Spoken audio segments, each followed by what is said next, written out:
नमस्कार दोस्तों, कैसे आप लोग। दोस्तों, आज के इस वीडियो में हम आपको बताएंगे बिहार पुलिस का दोस्तों भर्ती है। इस भर्ती के बारे में दोस्तों हम चर्चा करेंगे। दोस्तों, आप लोग यहाँ से देख सकते हैं जिसे हम मद्य निषेध उत्पाद एवं निबंधन विभाग के अंतर्गत ये आपका आता है, यानी कि उत्पाद सिपाही भी बोल सकते हैं। दोस्तों, इसमें जो आपका है बिहार सरकार में अवर निरीक्षक मद्य निषेध यानी कि सब इंस्पेक्टर प्रोहिबिशन के रिक्त पदों पर जो है आपका भर्ती है। तो यहाँ से आप लोग देख सकते हैं इसका जो अंतिम तिथि है फॉर्म भरने का 27 मार्च 2025 रखा गया है। तो दोस्तों, आप लोग जो है इस तारीख तक फॉर्म को भर सकते हैं। और यहाँ पे आपका जो है विज्ञापन संख्या जो दिया गया है 01/2025 मद्य निषेध उत्पाद एवं निबंधन विभाग बिहार सरकार में अवर निरीक्षक मद्य निषेध की जो है रिक्तियों की संख्या निम्नवत है। यहाँ पे दिया गया है, जो कि आपका पद का नाम है सब इंस्पेक्टर प्रोहिबिशन, जिसे हिंदी में कहते हैं अवर निरीक्षक मद्य निषेध, जिसमें आपका वेतनमान जो दिया गया है लेवल 6 का इसमें सैलरी रहेगा। और कुल जो इसमें पद हैं 28 पद दिए गए हैं। इसके बाद में इसमें आपका बताया गया है यानी कि कब से कब तक फॉर्म भरा जाएगा। तो ये आपका जो है 27 फरवरी 2025 से आपका ये फॉर्म भरना चालू होगा। इसके बाद में इसमें जो है आपका लास्ट डेट जो इसका है यहाँ पे हम आपको बता दिए हैं 27 मार्च 2025 है। और इसमें जो दिया गया है यहाँ से आपका बताया गया है कि जो है उक्त पद पर चयन के लिए बिहार पुलिस अवर सेवा आयोग द्वारा अभ्यर्थियों से जो है ऑनलाइन आवेदन पत्र प्राप्त किया जाएगा, जिसमें एक अभ्यर्थी जो है एक ही जो है ऑनलाइन आवेदन पत्र भरा जा सकता है। इसके बाद में इसमें जो दिया गया है दोस्तों कि आवेदन के लिए पात्रता के बारे में बताया गया है। इसको थोड़ा सा हम जूम कर दें ताकि आपको अच्छे से दिखे। तो इसका जो दोस्तों यानी कि पात्रता है भारतीय नागरिक होना अनिवार्य है, यानी कि आप लोग किसी भी स्टेट से आते हैं इंडिया भारत में तो आप लोग जो है फॉर्म को अप्लाई कर सकते हैं, जिसमें पुरुष एवं महिला आवेदन कर सकते हैं। इसके बाद में इसमें योग्यता जो मांगा गया है 1 अगस्त 2024 तक किसी मान्यता प्राप्त विश्वविद्यालय से स्नातक परीक्षा या राज्य सरकार द्वारा मान्यता प्राप्त उसके समकक्ष परीक्षा उत्तीर्ण होना अनिवार्य है। तो दोस्तों, आप लोग जो है आपका ग्रेजुएशन किसी भी विषय से कंप्लीट है तो आप लोग फॉर्म को भर सकते हैं। यहाँ पे दिया गया है 1 अगस्त 2024, यानी कि दोस्तों 1 अगस्त 2024 तक आपका जो है ग्रेजुएशन कंप्लीट हो जाना चाहिए। अगर 1 अगस्त के आगे है आपका यानी योग्यता कंप्लीट होता है तो आप लोग फॉर्म नहीं भर पाएंगे। 1 अगस्त तक या 1 अगस्त के पहले आपका कंप्लीट है तो आप लोग फॉर्म को भर सकते हैं। इसके बाद में उम्र सीमा के बारे में बताया गया, जो कि आपका उम्र सीमा का जो गणना किया जाएगा 1 अगस्त 2024 से आपका उम्र का गणना किया जाएगा, ये सब बताया गया है। इसके बाद में अभ्यर्थियों की उम्र दिनांक के बारे में बताया गया, जो कि आपका 1 अगस्त 2024 को मैट्रिक अथवा समकक्ष प्रमाण पत्र के अनुसार निम्नवत होगी, जो कि आपका अनारक्षित यानी सामान्य कोटि के जो है पुरुषों के लिए न्यूनतम उम्र जो दिया गया है 20 वर्ष और अधिकतम 37 वर्ष दिया गया है।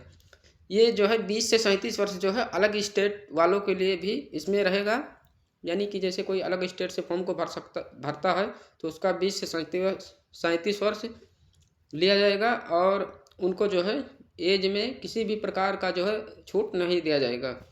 इसके बाद में इसमें दिया गया महिलाओं के लिए न्यूनतम उम्र जो है 20 वर्ष से लेकर के अधिकतम जो है 40 वर्ष दिया गया है। ये सब बिहार के लिए है।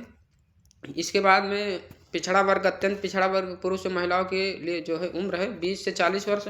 SC ST के लिए जो है पुरुष और महिलाओं के लिए न्यूनतम उम्र 20 से 42 वर्ष। इसके बाद में बिहार के वैसे सरकारी सेवकों को जो उच्चतर वेतनमान की सेवा संवर्ग में जाने के लिए प्रतियोगिता परीक्षाओं में भाग लेने हेतु अधिकतम आयु सीमा में जो है 5 वर्ष की छूट दी जाएगी, जिन्होंने नियमित सेवा में न्यूनतम 3 वर्षों की अवधि पूरी कर ली हो। और इसके बाद में आपका जो दिया गया है अभ्यर्थियों का जो है शारीरिक मापदंड, यानी कि इसमें आपका ऊंचाई रहेगा, सीना और वजन के लिए जो है कोई अंक देय नहीं होगा।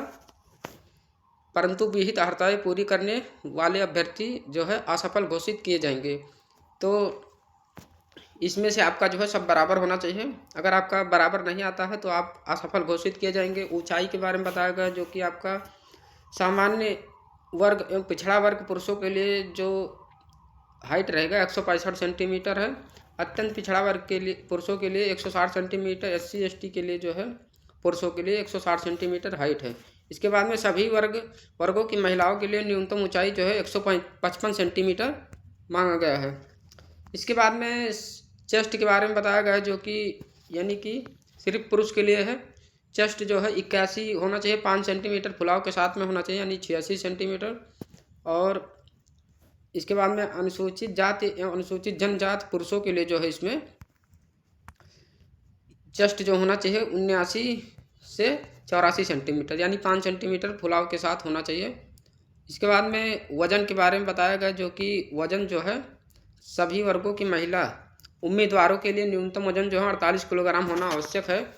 इसके बाद में इसमें जो है नियुक्ति की प्रक्रिया बताया गया है। तो ये आपका जो रहेगा लिखित प्रतियोगिता परीक्षा रहेगा, जिसमें आवेदन पत्रों के संग्रहण के उपरांत आवेदन पत्रों की समीक्षा की जाएगी एवं जिन अभ्यर्थियों के आवेदन पत्र सही पाए जाएंगे उनके लिए जो है लिखित प्रतियोगिता परीक्षा का आयोजन किया जाएगा। लिखित परीक्षा जो आपका 2 चरणों में होगा, जिसमें मुख्य परीक्षा लिखित परीक्षा के सभी पत्र जो है बहुविकल्पीय प्रश्नों पर आधारित होंगे। आपका जो रहेगा बहुविकल्पीय रहेगा। और प्रथम चरण यानी कि आपका प्रथम चरण प्रारंभिक परीक्षा रहेगा, जिसमें प्रारंभिक परीक्षा में जो है 200 अंकों का एक पत्र होगा, जिसमें प्रश्नों की संख्या 100 होगी एवं परीक्षा का जो समय रहेगा 2 घंटे का रहेगा। और उक्त पत्र में जो है सामान्य ज्ञान समसामयिक मुद्दों से संबंधित प्रश्न पूछे जाएंगे। इसमें 30% से कम अंक प्राप्त करने वाले अभ्यर्थी जो है मुख्य परीक्षा के लिए असफल घोषित किए जाएंगे। यानी कि अगर आपका 30% से कम रहेगा तो आपको जो है असफल घोषित कर दिया जाएगा। प्रारंभिक परीक्षा में प्राप्त अंकों के आधार पर जो है रिक्तियों 20 गुना सफल अभ्यर्थियों का चयन मेधा क्रमानुसार आरक्षण किया जाएगा, यानी 20 गुना। अब 28 है आपका, 28 और 20 गुना कह रहा है, यानी कि 560, यानी लगभग 500 तक इसमें किया जाएगा। इसके बाद में इसमें जो दिया गया है द्वितीय चरण, तो मुख्य परीक्षा जो है प्रारंभिक परीक्षा में यानी पहले वाले परीक्षा में सफल अभ्यर्थियों को जो है मुख्य परीक्षा में सम्मिलित होने का अवसर प्रदान किया जाएगा। मुख्य परीक्षा में जो है 2 पत्र होंगे, जिसमें प्रथम पत्र जो है 200 अंकों का सामान्य हिंदी का और 2 घंटे का होगा, जिसमें 100 प्रश्न होंगे एवं न्यूनतम अर्हतांक जो है 30% अंक प्राप्त करना होगा। इसके बाद में सामान्य हिंदी का प्राप्तांक जो है मेधा निर्धारण में नहीं जोड़ा जाएगा हिंदी का। और द्वितीय जो पत्र है आपका सामान्य अध्ययन, सामान्य विज्ञान, नागरिक शास्त्र, भारतीय इतिहास, भारतीय भूगोल, गणित एवं मानसिक योग्यता जांच से संबंधित होगा। द्वितीय पत्र जो आपका है, द्वितीय पत्र का जो पूर्णांक है 200 का होगा, जिसमें प्रश्नों की कुल संख्या जो है 100 होगी एवं परीक्षा की अवधि 2 घंटे की होगी। इसके बाद में जो है इसमें दोनों चरणों की परीक्षा में प्रत्येक गलत उत्तर के लिए 0.20 अंक काटा जाएगा, यानी 1/5 आपका हो जाएगा। उत्तर पुस्तिका 2 प्रतियों में होगी, जिसकी एक प्रति आयोग के पास सुरक्षित रखी जाएगी। इसके बाद में इसमें जो दिया गया है कि लिखित परीक्षा के आधार पर रिक्तियों के 6 गुना अभ्यर्थियों का चयन कोटिवार जो है मेधानुसार शारीरिक दक्षता परीक्षा के लिए किया जाएगा, 6 गुना।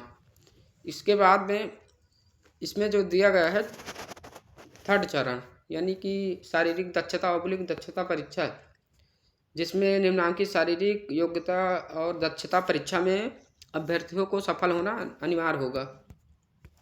इसके बाद में दौड़ के बारे में बताया गया, जो कि आपका दौड़ जो है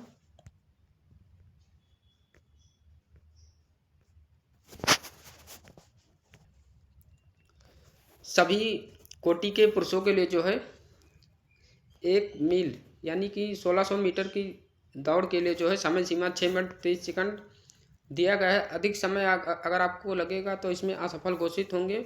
और सभी कोटि की महिलाओं के लिए जो है 1 किलोमीटर का दौड़ रहेगा, जिसमें 6 मिनट दिया गया है समय। अगर 6 मिनट से ज़्यादा लगेगा तो उनको जो है बाहर कर दिया जाएगा। और इसके बाद में ऊंची कूद है, जिसमें ऊंची कूद जो है सभी कोटि के पुरुषों के लिए न्यूनतम 4 फीट है। 4 फीट से कम कूदने वाले अभ्यर्थियों को जो है असफल घोषित किया जाएगा। सभी कोटि की महिलाओं के लिए 3 फीट है कूद, जिसमें 3 फीट से कम कूदने वाली अभ्यर्थियों को जो है असफल घोषित किया जाएगा।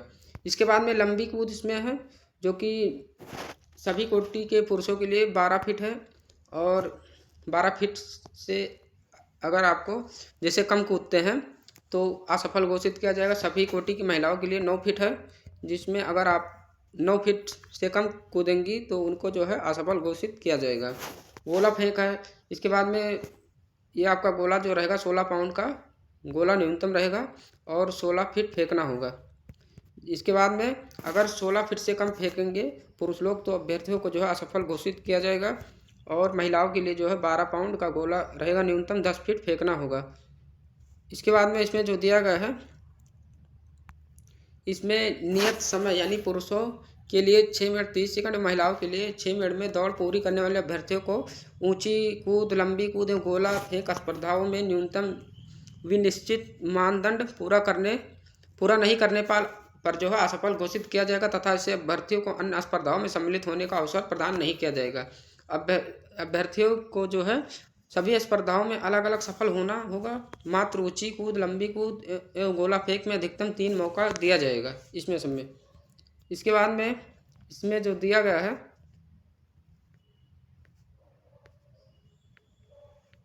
यहाँ पे आपका कैटेगरी वाइज बताया गया है, यानी किसमें कितना पद है। तो अनारक्षित का जो है इसमें पदों की संख्या 12 है, अनुसूचित जाति का 4 है, अनुसूचित जनजाति का 0 है, अत्यंत पिछड़ा वर्ग का 5 है, पिछड़ा वर्ग का 3 है, पिछड़े वर्ग की महिला का 1 है, आर्थिक रूप से कमजोर वर्ग का 3 है, यानी कुल इसमें 28 है। इसी 28 में से जो है 35% आरक्षण दिया गया है महिला के लिए इसमें।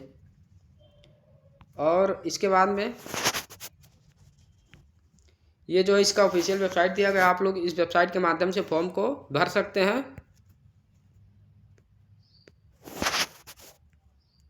इसके बाद में दोस्तों इसमें बताया गया है, अभ्यर्थी जो है 10वीं / समकक्ष की बोर्ड परीक्षा के मूल प्रमाण पत्र के आधार पर अपनी जन्म तिथि का सही उल्लेख करेंगे, क्योंकि आपका फॉर्म जो भरा जाएगा ये आपका जो है 10वीं जो है उसकी मार्कशीट के आधार पर भरा जाएगा। आवेदन पत्र में अभ्यर्थी अपना नाम, पिता पति का नाम जो है, पता आदि सभी सूचनाएं बिल्कुल सही से भरेंगे, नहीं तो आपका फॉर्म रिजेक्ट कर दिया जाएगा। इस यहाँ पे बताया गया है, प्रमाण पत्रों से मिलान के समय यदि इनमें कोई भिन्नता पाई जाती है तो अभ्यर्थियों की उम्मीदवारी रद्द कर दी जाएगी।